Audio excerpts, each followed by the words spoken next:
ആഗോള കത്തോലിക്ക സഭയ്ക്ക് പുതിയിടയൻ.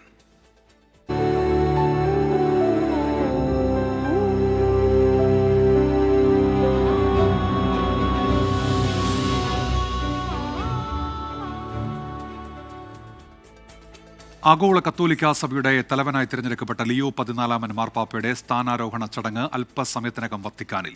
വിശുദ്ധ പത്രോസിന്റെ പിൻഗാമിയായി ചുമതലയേൽക്കുന്ന കുർബാനയ്ക്കുടൻ സെന്റ് പീറ്റേഴ്സ് ബസിലിക്കയിൽ തുടക്കമാകും.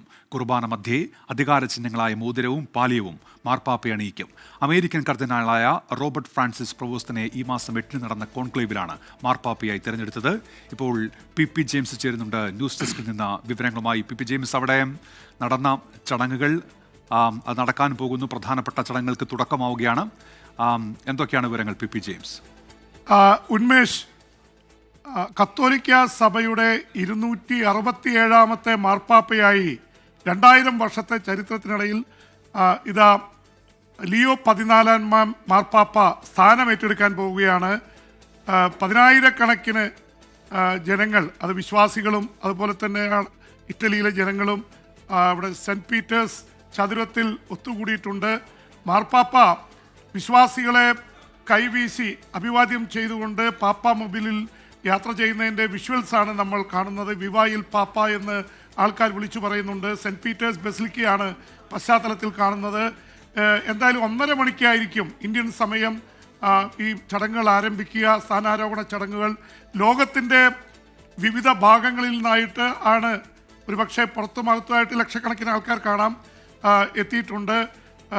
പ്രത്യേകിച്ച് അമേരിക്കയിൽ നിന്ന് പ്രമുഖരായിട്ടുള്ള നേതാക്കൾ തന്നെ എത്തിയിട്ടുണ്ട്. കാരണം അമേരിക്കയിൽ നിന്ന് വരുന്ന ആദ്യത്തെ മാർപ്പാപ്പ എന്ന നിലയിൽ കഴിഞ്ഞ തവണ ഫ്രാൻസിസ് മാർപ്പാപ്പയുടെ സംസ്കാര ചടങ്ങിൽ പങ്കെടുക്കാൻ ഡൊണാൾഡ് ട്രംപ്, അമേരിക്കൻ പ്രസിഡന്റ് തന്നെ എത്തിയെങ്കിൽ ഇത്തവണ വൈസ് പ്രസിഡന്റ് JD വാൻസ്, അതുപോലെ തന്നെ US-ന്റെ സ്റ്റേറ്റ് സെക്രട്ടറി മാർക്കോ റൂബിയോ അടക്കമുള്ള പ്രമുഖർ എത്തുന്നു.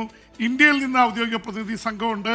ലോകമെമ്പാടും നിന്നുള്ള 100-ലേറെ രാജ്യങ്ങളിൽ നിന്നുള്ള വിദേശ പ്രതിനിധികളുടെയും മന്ത്രിമാരുടെയും രാജകുടുംബാംഗങ്ങളുടെയും സംഘങ്ങൾ എത്തുന്നുണ്ട്. എന്തായാലും ഇതിൻ്റെ ചടങ്ങുകൾ ആരംഭിക്കുന്നതിൻ്റെ ഭാഗമായിട്ട് മാർപ്പാപ്പ ലിയോ 14 മാർപ്പാപ്പ പാത്രിയാർക്കീസ്മാരോടൊപ്പം വിശുദ്ധ പത്രോസിൻ്റെ ശവകുടീരം സന്ദർശിച്ച് പ്രാർത്ഥിക്കുന്നതാണ് ഒരു പ്രധാന ചടങ്ങ്. വിശുദ്ധ പത്രോസ് കത്തോലിക്ക സഭയുടെ ആദ്യത്തെ മാർപ്പാപ്പയായിട്ടാണ് കരുതപ്പെടുന്നത്, 1ാമത്തെ മാർപ്പാപ്പ. അതിനുശേഷം 266 മാർപ്പാപ്പമാർ, അതിൽ 267ാമത്തെ മാർപ്പാപ്പയാണ് ലിയോ 14. നേരത്തെ നമ്മൾ പറഞ്ഞ പോലെ കർദിനാൾ റോബർട്ട് ഫ്രാൻസിസ് പ്രവോസ്റ്റാണ് പുതിയ മാർപ്പാപ്പയായത്. സ്വാഭാവികമായിട്ടും അതിൻ്റെ കീഴ്വഴക്കമനുസരിച്ച് ഒരുപാട് ചടങ്ങുകൾ നടക്കുന്നുണ്ട്.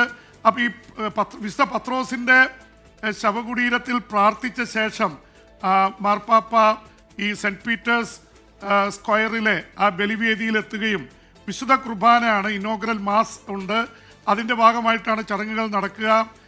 അവിടെ ഏറ്റവും പ്രധാനപ്പെട്ട ചടങ്ങെന്ന് പറയുന്നത് 3 കർദിനാളന്മാർ, ഒന്ന് ഡീക്കൻ കർദിനാൾ, പിന്നെ വൈദികൻ കർദിനാൾ അടക്കമുള്ള 3 കർദിനാളന്മാരാണ് വന്ന്, ബിഷപ്പ് കർദിനാൾ 3 പേർ വന്നാണ് മാർപ്പാപ്പയുടെ മേൽ പ്രത്യേക പ്രാർത്ഥനയും ഈ പാലിയവും വലിയ മുക്കുവൻ്റെ മോതിരവും ഒക്കെ ഏൽപ്പിക്കുന്നത്. വലിയ മുക്കുവൻ എന്ന് വിശുദ്ധ പത്രോസ് മുക്കുവനായിരുന്നു. അപ്പം വലിയ മുക്കുവൻ്റെ മോതിരം ഒരു സ്ഥാനീയമായ ചിഹ്നമാണ്. അപ്പോൾ വിശുദ്ധ പത്രോസിൻ്റെ ഇത് ആലേഖനം ചെയ്ത മോതിരമായിരിക്കും അണിയിക്കുക. പാലിയം എന്ന് പറയുമ്പോൾ അത് സ്വാഭാവികമായിട്ട് ഇടയൻ്റെ ചിഹ്നമാണ്. ആടിൻ്റെ രോമങ്ങൾ കുരുത്തുകൊണ്ടുണ്ടാക്കിയ പാലിയം അണിയിക്കുന്നത് ഡീക്കൻ വൈദികനായിരിക്കും.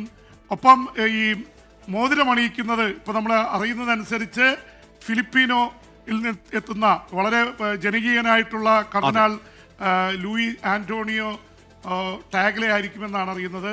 എന്തായാലും 3 കർദിനാളന്മാരായിരിക്കും അതിന് ശരി. പി ജെയിംസ്, ഏതായാലും 1:30ക്കാണ് ആ ചടങ്ങുകൾക്ക് തുടക്കമാവുന്നത്. നമ്മൾ ആ സമയത്ത് അതിലേക്ക് തത്സമയം എത്തും. നമുക്കൊപ്പം സിറോ മലബാർ സഭ PR ഫാദർ ആന്റണി വടക്കേക്കര കൂടി ചേരും. നമ്മൾ 1:30ക്ക് പൂർണ്ണമായി ആ വാർത്തയിലേക്ക് എത്തും.